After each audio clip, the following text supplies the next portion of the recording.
침례 요한의 사역과 증언, 세상 죄를 지고 가는 하나님의 어린 양. 요한이 그에 대하여 증언하여 외쳐 이르되, 내가 전에 말하기를 내 뒤에 오시는 이가 나보다 앞선 것은 나보다 먼저 계심이라 한 것이 이 사람을 가리킴이라 하니라. 요한복음 1장 15절. 요한복음은 예수 그리스도의 기원과 세상의 강림하심에 관한 이야기로 시작됩니다.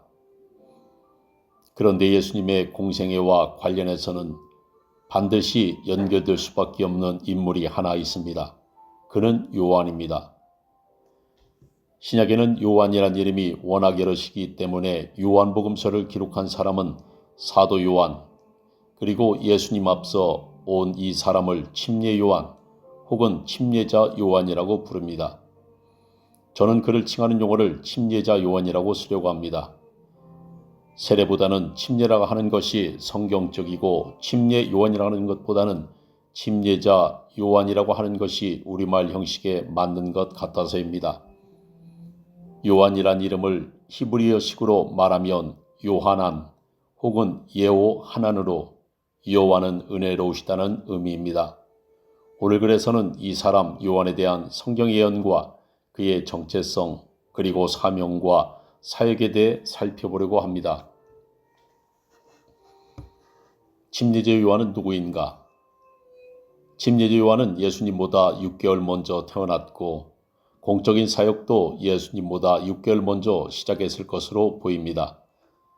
그는 낙타털을 입고 가죽띠를 띠고 메뚜기와 석청을 음식으로 삼으며 요단강을 중심으로 사람들에게 회개를 촉구하고 침례를 베푸는 사역을 했습니다. 성경은 예루살렘과 온 유대가 그에게 나와서 죄를 자복하며 침례를 받았다고 기록하고 있습니다. 그로 인해 온 이스라엘은 술렁거렸고 사람들은 그의 정체가 무엇인지 너무도 궁금했습니다. 오늘의 말씀에는 바리새인들이 제장들과 레인들을 요한에게 보내어 단도직입적으로 그의 정체에 관해 질문한 내용이 기록되어 있습니다. 유대인들이 예루살렘에서 제장들과 레위인들을 요한에게 보내어 내가 누구냐 물을 때 요한의 증언이 이러하니라. 요한이 드러내어 말하고 숨기지 아니하니 드러내야 하는 말이 나는 그리스도가 아니라 한데 또 묻되 그러면 누구냐 내가 엘리야냐 이르되 나는 아니라 또 묻되 내가 그 선지자냐 대답하되 아니라 또 말하되 누구냐 우리를 보낸 이들에게 대답하게 하라. 너는 내게 대하여 무엇이라 하느냐 이르되 나는 선지자 이사의 말과 같이 주의 길을 곧게 하라고 광야에서 외치는 자의 소리로다 하니라. 침례자 요한은 그들이 무엇을 궁금해하는지를 잘 알기 때문에 나는 그리스도가 아니다라고 선제적으로 답변합니다. 질문자들은 그러면 누구냐 내가 엘리야냐 라고 묻습니다. 요한은 아니라고 대답합니다. 그들이 내가 그 선지자라고 질문했지만 요한은 역시 아니라고 부인했습니다. 그들은 다시 그러면 너는 내게 대하여 무엇이라 하느냐고 묻습니다. 요한은 나는 선지자 이사의 말과 같이 주의 길을 곧게 하라고 광야에서 외치는 자의 소리더라고 대답합니다. 대화 속에 나오는 그리스도, 엘리야, 그 선지자, 광야에 외치는 자의 소리 등의 용어와 개념은 구약 성경을 모르면 도무지 알아들 수 없는 말들입니다. 이는 그리스도의 강림과 관련하여 선지자들이 예언한 내용들을 말하는 것이기 때문입니다. 이 말들 중에서 그 선지자란 하나님께서 모세에게 내가 그들의 형제 중에서 너와 같은 선지자 하나를 그들을 위하여 일으키고 내 말을 그 입에 두리니 내가 그에게 명령하는 것을 그가 무리에게 다 말하리라고 말씀하셨던 것으로 신명기 18장 18절 메시아 곧 그리스도에 관한 내용이고 엘리야와 광야에 치는 자의 소리는 메시아의 길을 예비하는 사람에 관한 예언입니다. 먼저 구약 성경에서 메시아보다 앞서와서 길을 예비하는 사람에 관한 내용을 살펴보겠습니다. 외치는 자의 소리여 이르되 너희는 광야에서 여호와의 길을 예비하라. 사막에서 우리 하나님의 대로를 평탄케 하라. 이사야서 40장 3절. 이것이 요한이 말했던 이사야 선지자의 예언의 글입니다. 하나님보다 앞서와서 길을 만드는 사람, 높아진 마음을 낮추고 낮아진 마음을 도두어서 구원자 메시아로 오는 그 하나님을 만날 수 있도록 역할을 하는 사람입니다. 그리고 또 하나의 예언은 구약의 마지막 선지자 말라기의 글에서 볼 수 있습니다. 만군의 여호와가 이르노라, 보라, 내가 내 사자를 보내리니 그가 내 앞에서 길을 준비할 것이요 또 너희가 구하는 바 주가 갑자기 그의 성전에 임하리니 곧 너희가 사모하는 바 언약의 사자가 임하실 것이라. 말라기 3장 1절. 여기서도 오실 메시아, 그 하나님 앞에서 길을 준비하는 사자에 대해서 말합니다. 이 구절에서는 특히 사자를 이중적으로 사용하는데 앞에 있는 사자는 길을 준비하는 사람을 말하고 뒤에 있는 언약의 사자는 자기 피로 새로운 언약을 체결하실 메시아를 의미하는 것입니다. 이 내용에 대한 말라기 선지자의 예언은 4장에서 절정을 이룹니다.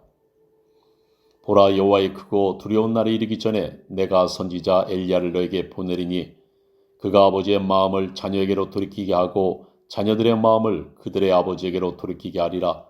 돌이키지 아니하면 두렵건대 내가 와서 저주로 그 땅을 칠까 하노라 하시니라. 말라기 4장 5, 6절. 앞서 3장에서 예언했던 하나님이 임하실 길을 준비할 사람을 여기서는 엘리야라고 구체적으로 이름을 제시합니다. 그런데 여호와의 크고 두려운 날이 이르기 전에 라고 하여 상황은 조금 다르다는 것을 알 수 있습니다. 아무튼 메시아를 기다리는 유대인들은 메시아보다 앞서 사자 엘리야가 올 것을 알고 기다려왔습니다. 그런데 요한은 자신이 광야에 치는 자의 소리긴 하나 엘리야는 아니라고 했습니다. 예수께서 변화산에 오르셨을 때 그의 형체가 변화되시면서 모세와 엘리야가 나타나서 예수님과 함께 말씀하는 것을 베드로와 야고보와 요한이 목격한 적이 있습니다. 그들이 산에서 내려오면서 예수님께 그러면 어찌하여 서기관들이 엘리야가 먼저 와야 하리라 하나이까라고 질문했으며 이에 예수님의 대답이 이랬습니다. 예수께서 대답하여 이르시되 엘리야가 과연 먼저 와서 모든 일을 회복하리라. 내가 너에게 말하노니 엘리야가 이미 왔을 때 사람들이 알지 못하고 임으로 대화하여도다. 인자도 이와 같이 그들에게 고난을 받으리라 하시니 그제서야 제들이 예수께서 말씀하신 것이 침례 요한인 줄을 깨달으니라. 마태복음 17장 11절부터 13절.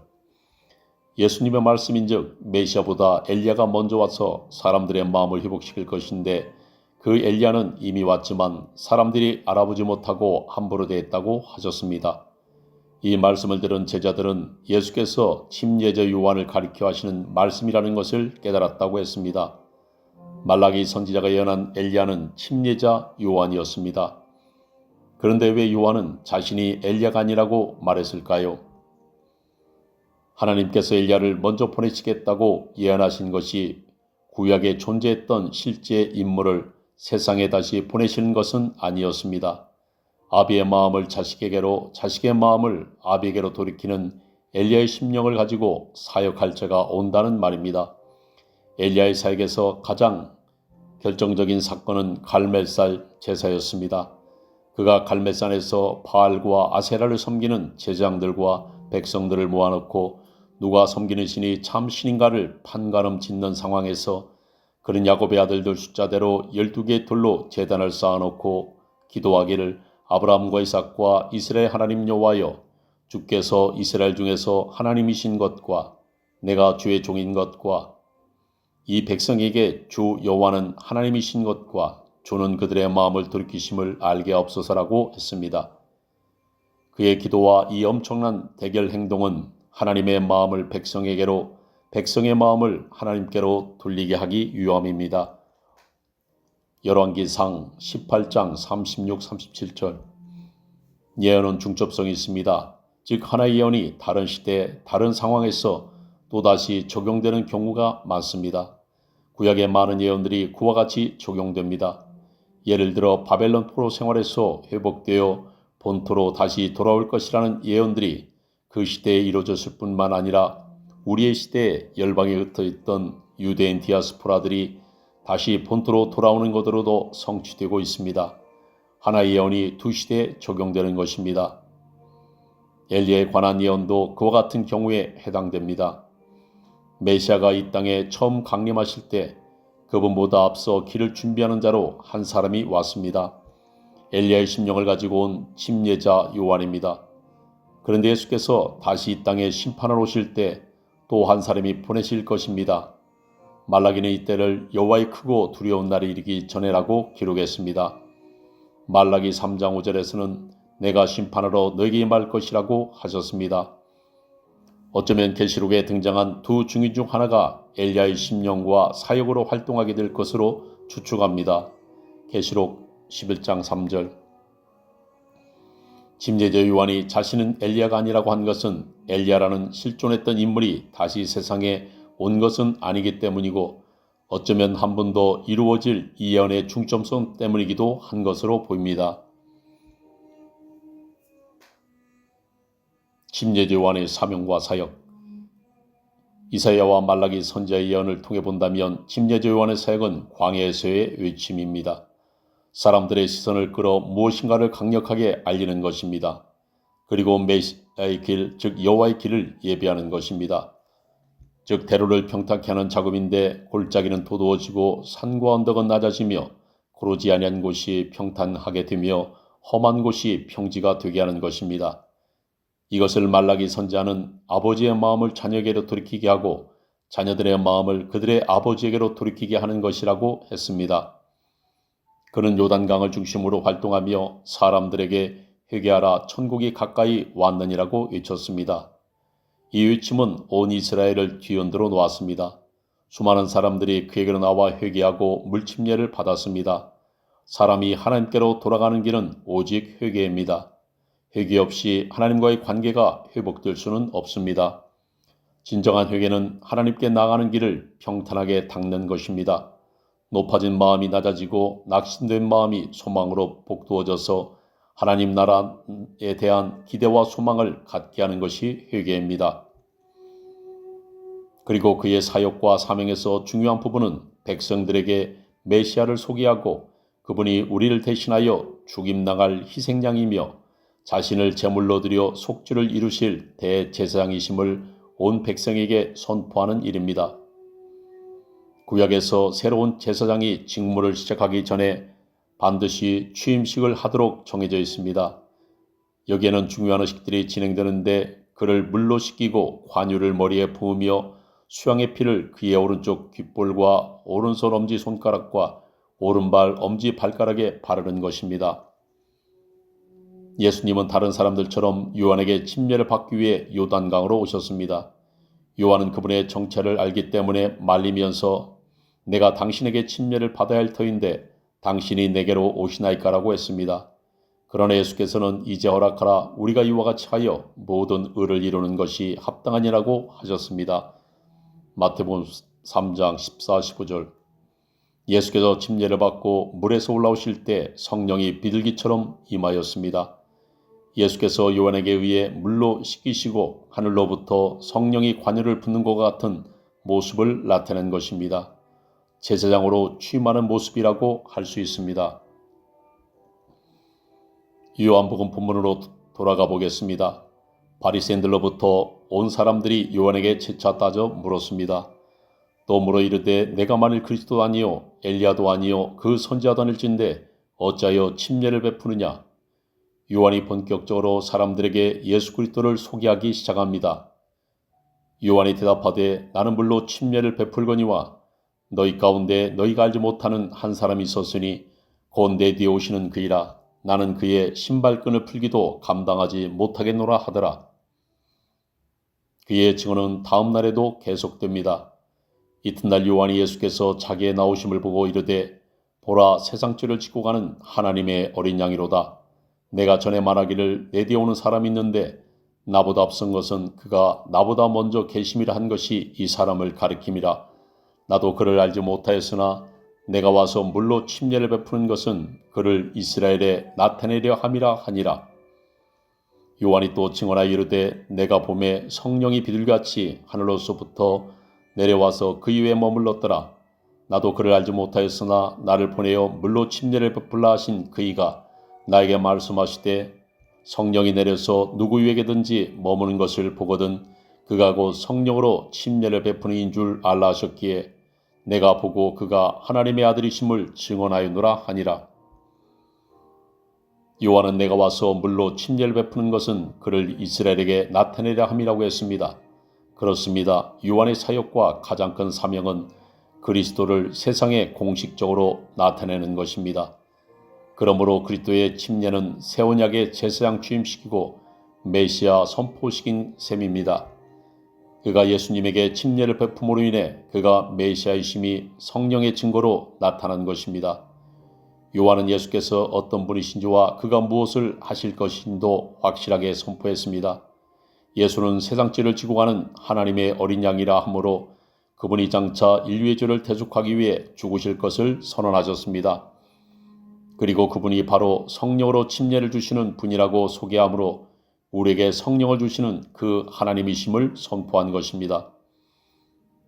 백성들을 위한 침례제 요한의 사역은 그들의 마음을 하나님 아버지께로 돌아오게 하는 것이었습니다.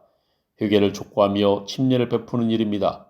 그리스도와 관련된 그의 사역과 사명은 그리스도를 세상에 나타내는 것입니다. 그 일 역시 예수님께 침례를 베푸는 것을 통해 이루어졌습니다.